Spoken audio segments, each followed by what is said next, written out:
Bismillahirrahmanirrahim. Assalamualaikum warahmatullahi wabarakatuh. Waalaikumsalam warahmatullahi wabarakatuh. Alhamdulillah, salatu wassalamu ala rasulillah wa ala alihi wa sahbihi wa mawalah. La hawla wa la quwata illa billah. Asyhadu an la ilaha illallah wahdahu la syarikalah wa asyhadu anna Muhammadan abduhu wa rasuluh la nabiyya wa la rasula ba'dah. Ustaz Nendi yang kami hormati, kami muliakan, kami cintai, Masya Allah. Dan santriwan, santriwati Wisma SMA Nur Hidayah, khususnya seluruh siswa SMA Nur Hidayah dan seluruh pemirsa NH Lovers dan pecinta Islamikas.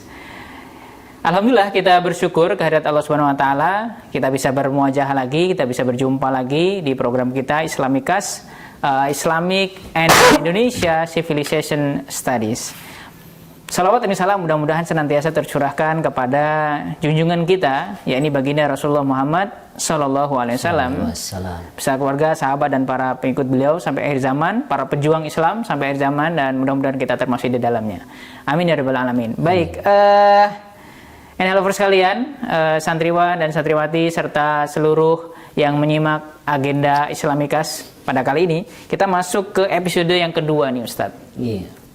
Langsung kita bersama narasumber kita, Ustadz Rosnendia Yuda Wiguna.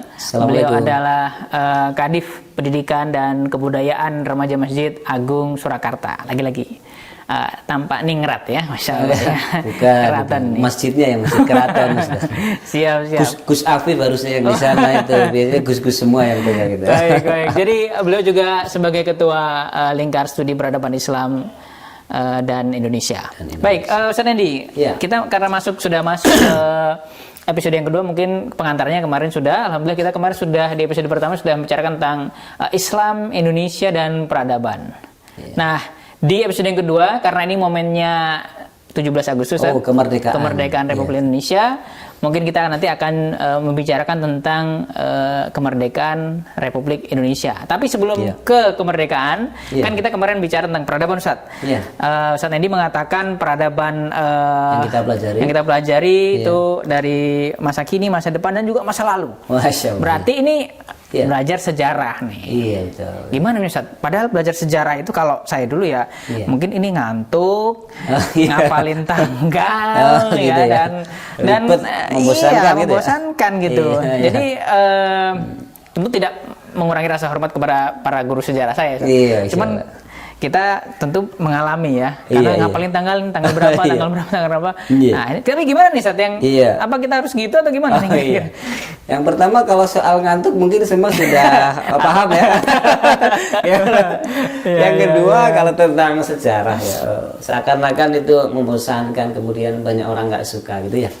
Padahal Ustadz Afif, Gus Afif, guru saya juga, dan teman-teman semua santri dan santriwati, kita itu sebetulnya manusia yang fitrahnya itu suka pada sejarah. Oh gitu. Dan ada yang tidak sadar, banyak yang tidak sadar itu bahwa dirinya itu sangat menyukai sejarah begitu ya. Sejarah, baik. Apalagi anak-anak muda nih ya, anak-anak muda ya, anak-anak milenial gitu ya.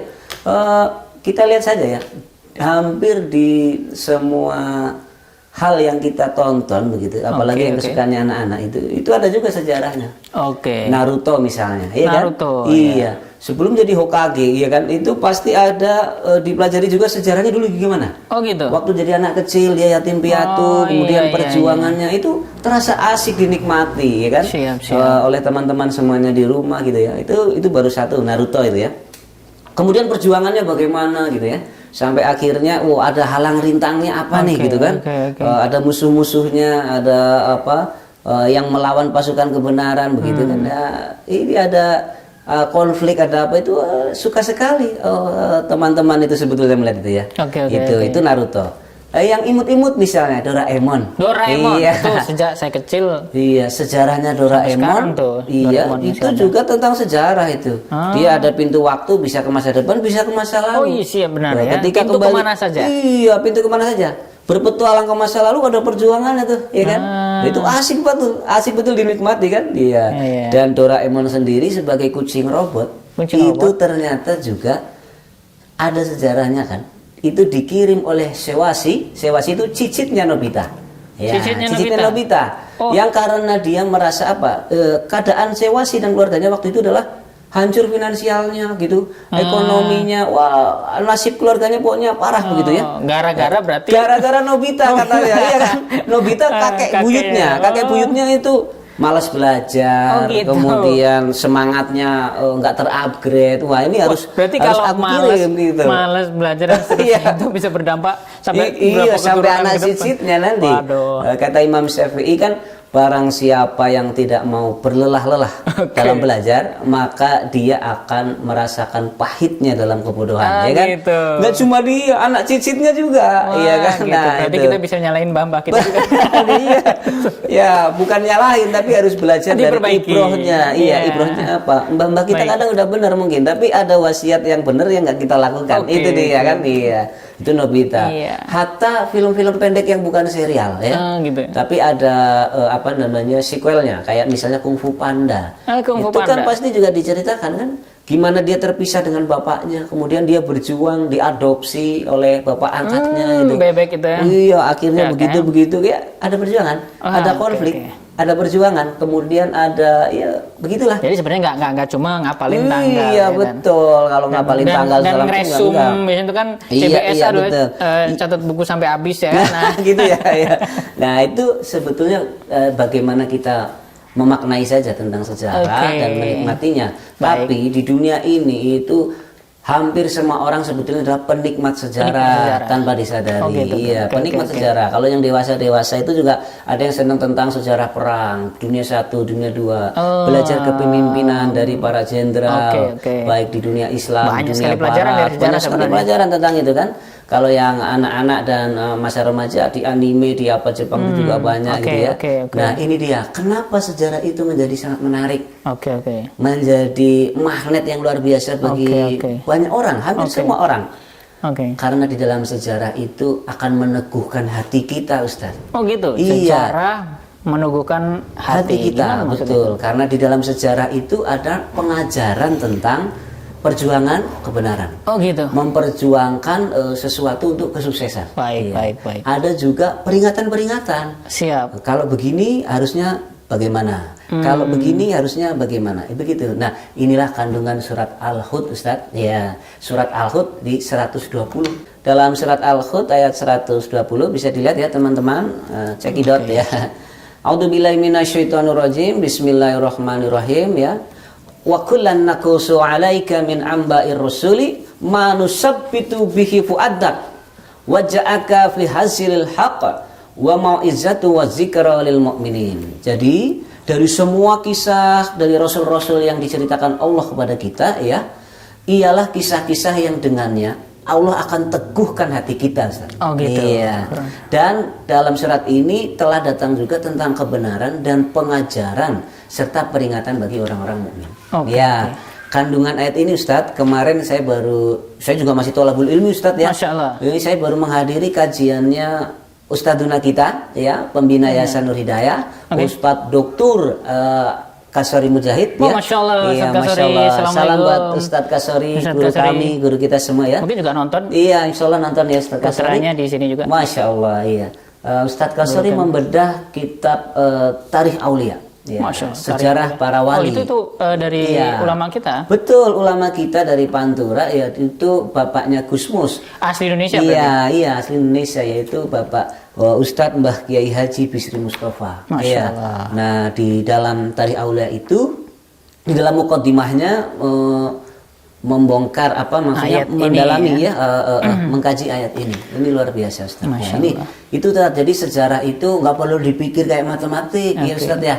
Tapi kita sendiri sudah termagnet dengan sejarah di banyak kesempatan. Oke. Nah, itu, Jadi Ustaz. ayat Quran surat Hud ini, saya jadi ingat sesuatu ya. Ustaz. 120. Iya. Karena dengar ayat ini agak Iya. spontan sih sebenarnya. Iya, Ustaz. Jadi apa namanya, ayat kan ini ceritanya waktu itu kalau nggak salah ya, Rasulullah SAW itu ditanya oleh Abu Bakar ketika itu Rasulullah beruban. Oh, Insya Allah. Terus ditanya, Iya. "Wahai Rasulullah, apa yang membuat rambut Anda beruban?" Nah, terus Rasulullah menjawab turunnya Quran surat Hud dan kawan-kawan. Masya Allah itu dia. Ternyata ada yang menarik. Ini luar biasa nih, saya jadi terkoneksi teringat dengan sesuatu. Masya Allah, hikmahnya. Hikmahnya itu gini. Jadi kalau ngelihat dari sisi sirah nabawiyah, tentang napaktilah sejarah juga. Iya, betul. Sirah, Ustaz, bukan sirah ya. Iya, betul. Kalau sirah kepala bahasa Jawa ya. Jadi gini, waktu itu Rasulullah kan berdakwah. Ini kan surat Makkiyah. Iya, betul. Lagi berdakwah, kemudian di Mekah, kemudian berat. Masya Allah. Nah, karena berat, jadi sesuatu yang berat itu pasti Allah turunkan kisah. Masya Allah. Jadi misalkan ketika tahun kesedihan wafatnya Khadijah itu ya dengan Abu Thalib, pamannya, kemudian Rasulullah SAW itu diturunkan cerita kisah tentang Nabi Yusuf. Masya Allah. Iya. Kemudian ternyata untuk menguatkan sejarah yang jadi ingat itu kan. Kemudian menyemangati. Quran surat Hud ini diturunkan itu ketika Nabi itu capek berdakwah, kemudian malah diturunkan kisah-kisah. Ternyata ada banyak nabi yang lebih berat dakwahnya daripada Rasulullah. Kisah Nabi Nuh. Iya, Masya Allah. Ya seperti misalkan ibaratnya gini. Rasulullah SAW dakwah baru 10 tahun maksimal di Mekah kan. Betul. Tapi Nabi Nuh itu sudah 950 tahun. Betul. Contohnya bahkan keluarganya sendiri malah gak mau ya. Dan ini ada yang menarik juga di pembahasan ayat itu ketika kisah tentang ini, Ustaz. Tapi nanti dikoreksi Ustaz kalau ini ya. Kisah Nabi Musa misalkan. Jadi kenapa Nabi Musa? Karena diceritakan untuk meneguhkan hati itu Nabi Musa itu ternyata lebih berat dakwahnya dari Rasulullah. Misalkan Nabi Musa itu ngomongnya kan susah. Kenapa kita berdoa? Terbata-bata. Karena kita berdoa. Rabbi syrihli sadri wa yassirli amri wa hlul 'uqdatam min lisani yafqahu qawli. Misalkan itu. Jadi kan dan sedangkan Rasulullah tuh lancar banget tuh. Iya, betul. Berarti lebih berat Nabi Musa. Dan Nabi Musa itu dakwahnya itu atau kembali ke Mesir untuk dakwah kepada Firaun setelah membunuh orang. Ya kan telah saling pukul karena kezaliman itu. Kemudian beliau kan kabur. Betul. Ketika itu datang lagi ngaku aku jadi nabi kan. Ini siapa itu? Sejarahnya gimana dulu ya? Ada beban sejarah. Ada beban sejarah. Betul. Sedangkan nabi kan tapi alhamdulillah berhasil diruntuhkan ya dengan keadaan yang baru ya, dengan alat yang baru. Cuman yang saya tangkap itu betul kata Ustaz ini tadi. Meneguhkan itu. Oh iya ya, saya ini nggak punya beban sejarah. Bahkan Nabi mendapatkan gelar Al-Amin sebelum diangkat jadi Rasul. Malah lebih mulus gitu ya, jalannya lebih bypass seakan-akan gitu. Terus berikutnya Nabi Musa itu ini terakhir mungkin maksudnya yang saya ingat itu karena dulunya diasuh sama Firaun. Punya hutang. Hutang budi. Kalau bahasa Jawanya kepotangan ya. Harus balas jasa atau gimana nih kan? Misalkan Nabi gap psikologisnya itu luar biasa. Nah, ini anak durhaka yang dulu kita asuh gitu.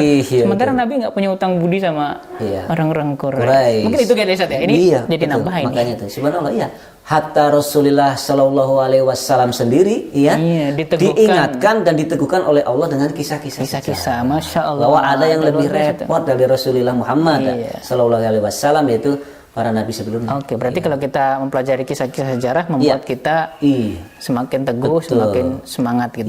Dan sejarah itu mempelajarinya nggak perlu dengan perjuangan, Ustaz. Oh gitu. Dinikmati saja. Kayak kita nonton Naruto Shippuden begitu. Kayak kita nonton Doraemon, tahu-tahu nanti kita ke magnet kok ya.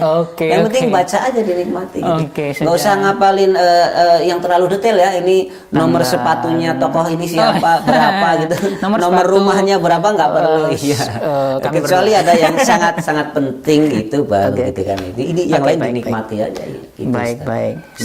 Baik, kita kembali ke tema ke sejarah kemerdekaan Indonesia. Gimana Ustaz menurut Ustaz Nendi tentang sejarah ini? Terus mungkin apa yang kita bisa ambil dari sejarahnya? Baik, luar biasa. Indonesia. Dalam konteks keislaman dan keindonesiaan, Ustaz, kita melihat dalam lembar-lembar sejarah sampai akhirnya tercipta dan terwujud kemerdekaan Indonesia dengan rahmat Allah yang Maha Kuasa itu. Kita melihat betapa sungguh ruh keislaman itu betul-betul bisa dilihat ikut berkontribusi menjadi faktor penting dan faktor determinan ya, faktor penting untuk kemerdekaan Indonesia ini. Ya. Siap. Jadi misalnya begini Ustaz, dalam konteks yang paling pertama adalah kita lihat dulu, kita mau setback ke belakang ya, atau mulai dari tanggal 17-nya sama-sama bisa kita lihat. Seperti nonton Naruto itu tadi ya. Gimana? Kadang ada yang di skip ke belakang, nanti balik lagi ya. Oke. Gitu ya. Iya. Nah, sekarang misalnya begini, Pak, insya Allah proklamasi kemerdekaan. Iya. Di buku sejarah zaman kita dulu mungkin tidak disebutkan, tetapi para sejarawan-sejarawan Islam menggali lebih dalam. Iya. Ternyata itu di waktu yang berkah. Ya. Itu pada bulan Ramadan, ya kan? Masya Allah. Iya, benar-benar. Pada 9 Ramadan. Di buku sejarah nasional, kalaulah belum tertulis di situ yang dipakai di buku sejarah sekolah-sekolah, ya mungkin karena buku itu kan nggak bisa tebal sekali Ustaz ya, maka kita sebagai siswa Muslim gitu perlu menggali ya dari para sejarawan Islam, karena memang bukunya mungkin nggak cukup ya. Dari pemerintah kan kita membantu, kita ini kan kurikulumnya pemerintah plus gitu ya, plus apa, plus pendalaman itu di Undang-Undang Sisdiknas ada bahwa kita perlu mencari maroji atau referensi lain ya. Berarti untuk melengkapi, membaca sejarah ya, tidak hanya di buku-buku pelajaran kita yang dibawa oleh Ustadz Kastoto SPD dan timnya. Nah nanti kita tampil, dan saya yakin juga Ustadz Kastoto akan menambahi ya, karena dari mandat Sisdiknas itu juga ada kita mencari tambahan referensi. Baik. Nah kembali ke tadi, dari proklamasi kemerdekaannya saja itu 9 Ramadan ya. 17 Agustus 45 itu berarti 1341 Hijriah kalau tidak salah itu kan. Nah itu berarti malam hari atau dini hari kan menyusun proklamasi. Siap, itu berarti ya. Itu nggak mungkin itu kan para founding father kita itu kebanyakan ya, sebagian besar dari mereka adalah yang lahir dan dididik dalam kultur Islam. Iya, ada yang santri dari Syarikat Islam, Insinyur Soekarno sendiri, proklamator kita adalah murid dari Cokro Aminoto ya, Syarikat Islam Surabaya. Meskipun lebih ke nasionalis akhirnya. Tapi sejarah murid Cokro Aminoto kan nggak bisa dihapus. Oh iya betul, bahwa ada penguatan-penguatan ya, dan maka kita ada Muhammad Hatta juga yang lahir di tanah Bukit Tinggi. Beliau itu juga ayah dan kakeknya itu ulama di sana ya. Dan yang lain, para pahlawan yang lain. Itu pasti kita berkusnuzon ya kan, itu berarti pas lagi makan sahur Ustaz. Iya, kan makan sahur artinya apa? Jadi bulan Ramadan adalah bulan perjuangan ya kan? Bulan perjuangan, betul. Bulan perjuangan, dan itu hasilnya salah satunya itu ada proklamasi itu ya. Nah, hal yang lain tentang apa namanya? Berarti itu nilai-nilai Islamnya ya, salah satunya sebenarnya. Betul. Dan Pak insya Allah ketika doa-doa dan perjuangan ketika berpuasa kan betul, ya. Luar biasa Ustaz ya. Allah akan lebih mengijabah gitu. Betul, baik Nah, walaupun ada mungkin sebagian juga tokoh-tokoh negarawan waktu itu juga ada yang non Islam misalnya Pak insya Allah. Siapa dengan contohnya? Ya, A.A. Maramis ya. Alexander Andries Maramis itu seorang advokat, pengacara dari Nasrani ya, tetapi diajak oleh para ulama kita untuk ikut merumuskan nanti di tanggal 18-nya ya di panitia 9 dasar negara kita, undang-undang dasar kita. Diajak, kenapa kira-kira? Kenapa? Karena para founding father kita, para cendekiawan kita, iya, ada Haji Agus Salim, ya kan, ada Muhammad Yamin, kemudian ada Pak Profesor Ki Bagus Adikusumo dari Muhammadiyah, itu mencontoh, mentauladani Rasulullah. Termasuk juga Kiai betul, dalam peradaban Islam. Kiai Wahid Hasyim juga iya, ikut betul, juga. Betul, Wahid Hasyim. Iya. Mbahnya Gus Afif ya. Iya. Itu mencontoh dari Rasulullah.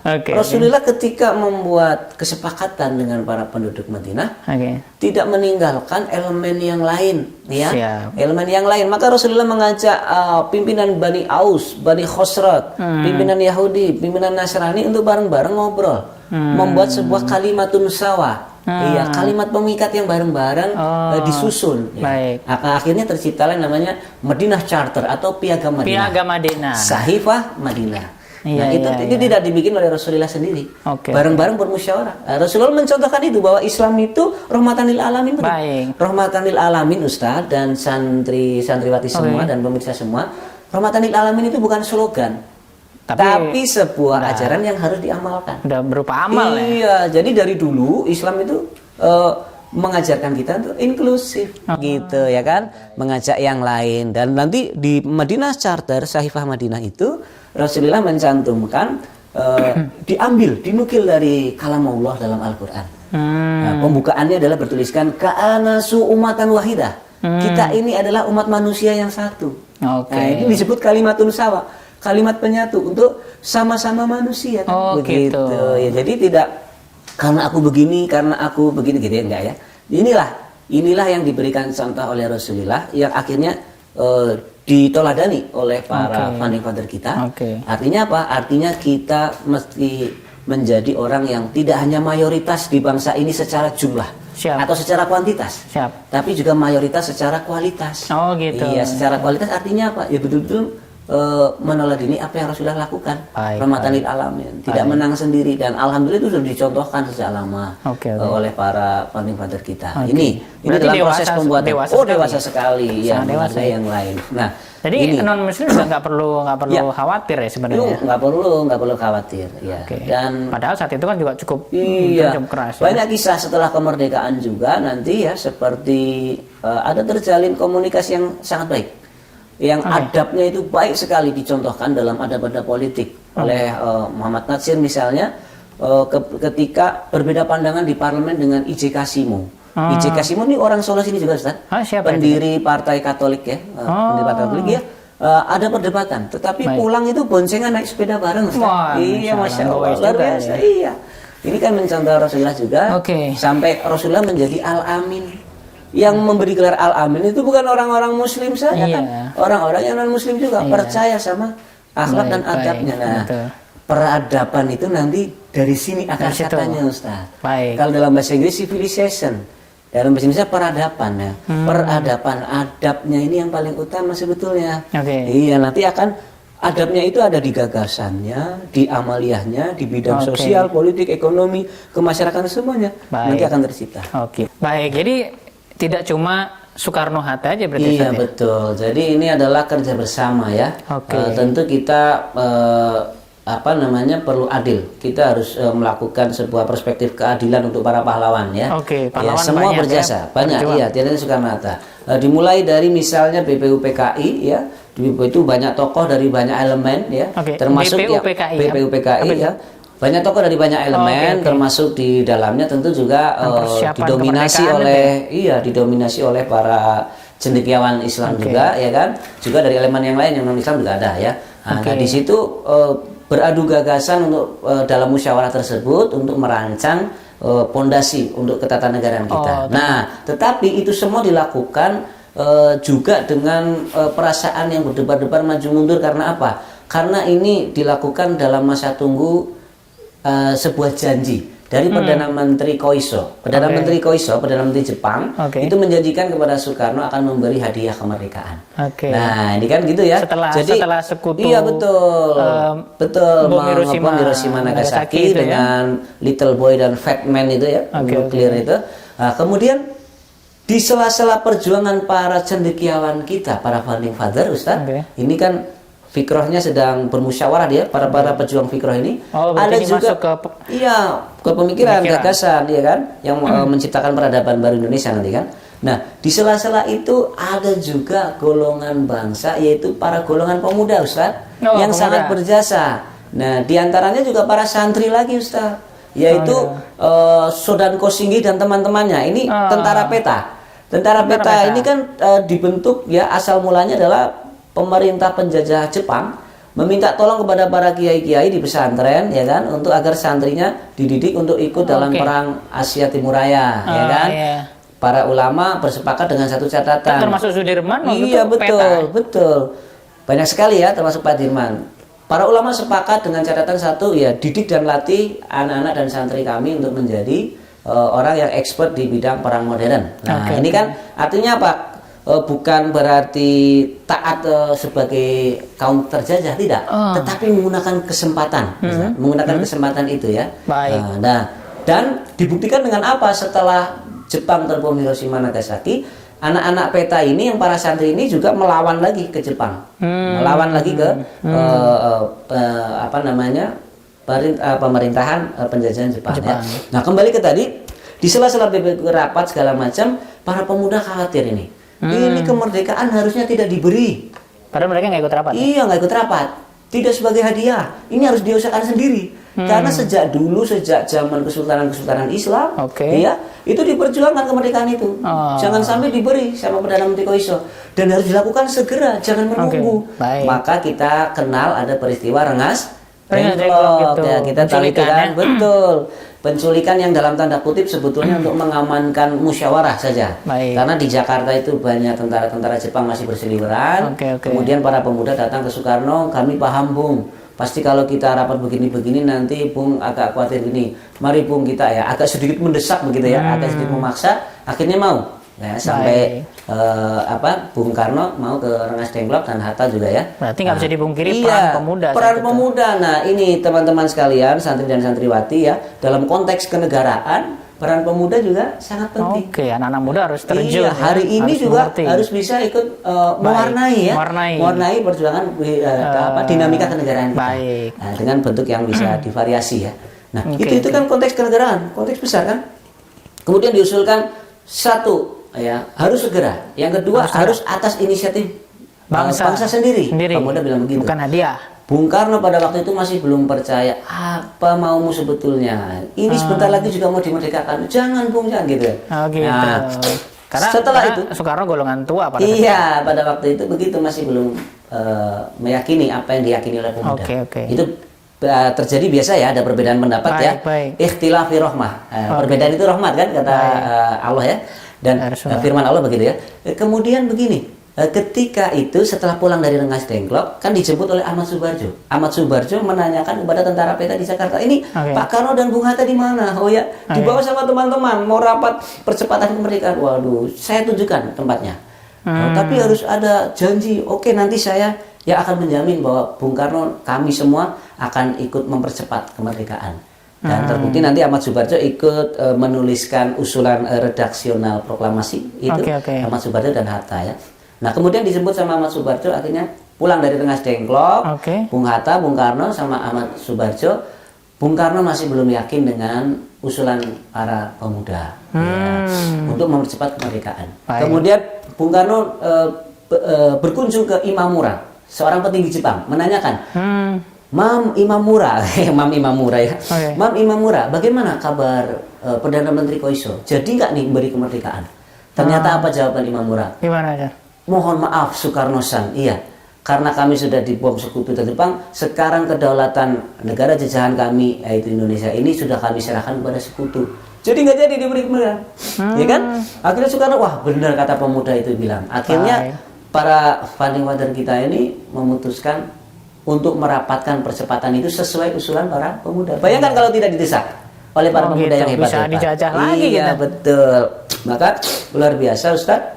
Setelah itu Laksamana Maida ya sebagai sahabat Soekarno gitu ya, petinggi Angkatan Laut Jepang itu juga mempersilahkan rumahnya untuk dipakai. Nah itu tadi pas lagi makan sahur ya, akhirnya Soekarno, Hatta, Ahmad Subarjo dan yang lain-lainnya merumuskan proklamasi kemerdekaan. Nah, kalimat proklamasi itu paragraf awal dan paragraf akhir itu dibikin oleh Hatta dan Subarjo. Setelah itu dibacakan oleh Soekarno.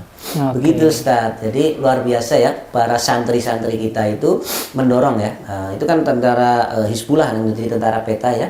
Dengan elemen pemuda yang lain ya, itu mendorong percepatan kemerdekaan. Nah, proklamasi Ustaz. Kemudian Ramadan. Bendera merah putih. Betul. Akhirnya Ustaz, bendera merah putih dan kemerdekaan itu dikumandangkan kapan Ustaz? Kapan Ustaz tuh? Tanggal 17 Agustus? 17 Agustus. Salah Ustaz. Oh, wah iya. Salah nih. Tanggal 17 Agustus 45 diproklamasikan oleh Soekarno. Ada pengibaran bendera juga. Tetapi untuk mengantisipasi kalau usulan para pemuda tidak dilaksanakan oleh Soekarno, ternyata pemuda yang di Rengas Dengklok tadi, sepeninggal Soekarno ke Jakarta, itu anak-anak muda ini sudah mengibarkan bendera juga dan menyatakan Indonesia merdeka. Nah, salah satu televisi swasta sudah pernah membuka The X-File tentang ini. Nah, ini sejarah yang nggak banyak terungkap juga. Sekedar untuk mengantisipasi. Bung Karno jadi nggak ada di buku-buku. Iya. Jarak itu Ustaz. Nah, kurang lebih begitu. Baik. Berarti sebelum proklamasi Soekarno sebenarnya pemuda udah ngibarin bendera duluan ya. Iya sudah. Tapi itu ya. bendera yang di ini ya, yang dari siapkan pemuda berarti ya. Iya betul. Baik, akhirnya Indonesia merdeka dan alhamdulillah ya kita merdeka. Kemudian berikutnya menyusun dasar negara dan seterusnya itu tadi. Iya betul. Ustaz. Nah kita bisa bahas ini di sesi berikutnya ini Ustaz. Oke baik. Bagaimana Sesi berikutnya. pengkonsepan gagasan-gagasan melalui Tapi juga fikroh yang Islami ya untuk dasar negara kita dan yang lain. Itu nanti akan dibahas kita bahas lebih detail di mungkin episode berikutnya. Tetapi kemerdekaan butuh akuisisi negara itu gimana Ustaz? Sebelum kita tutup ini di sesi ini. Bagaimana? Butuh diakui oleh negara lain kan? Oh iya. Itu oh iya betul. Secara de jure de facto ya. Nanti secara de facto sebuah negara akan dinyatakan betul-betul merdeka. Salah satu syaratnya adalah diakui oleh bangsa lain. Nah bangsa lain ini adalah nanti bangsa-bangsa Islam, negara-negara Islam Ustaz. Para sahabat, para ulama kita Ustaz. Ada dari Mesir, Palestina gitu ya. Kemudian satu lagi Irak kalau tidak salah itu. Nah nanti kita akan bahas juga di sesi berikutnya. Oke, artinya ini jaringan ulama Nusantara dan dunia nih Ustaz. Artinya kemerdekaan Indonesia juga kita juga berhutang juga dengan Islam secara persaudaraan, ukhuwah Islamnya dunia. Gitu Ustaz. Baik teman-teman sekalian, santriwan dan santriwati dan seluruh pemirsa Islamikas, demikian obrolan kita di episode yang kedua ini. Tema adalah kemerdekaan Republik Indonesia. Semoga kita tetap merdeka Ustaz. Dan sesi awal ya kemerdekaan ya. Iya, sesi pembukaan tentang kemerdekaan. Iya, nanti kan kita akan bahas terus kan. Iya, siap. Tentang kemerdekaan Indonesia dan selamat 17 Agustus selamat hari ulang tahun 20 yang ke-75. Selamat hari ulang tahun. Semoga Indonesia makin maju kemerdekaan ya. Indonesia. Masya Allah. Karena tagline-nya Indonesia maju 75. Masya Allah, luar biasa. Demikian kita tutup dengan Alhamdulillahirrahmanirrahim. Subhanakallahumma wa bihamdika asyhadu an la ilaha illa anta wa atubu ilaik. Sekali lagi terima kasih kepada Ustaz Hendy yang telah bersama kita. Kita nantikan sesi Islamikas berikutnya. Assalamualaikum warahmatullahi wabarakatuh. Waalaikumsalam. Oke.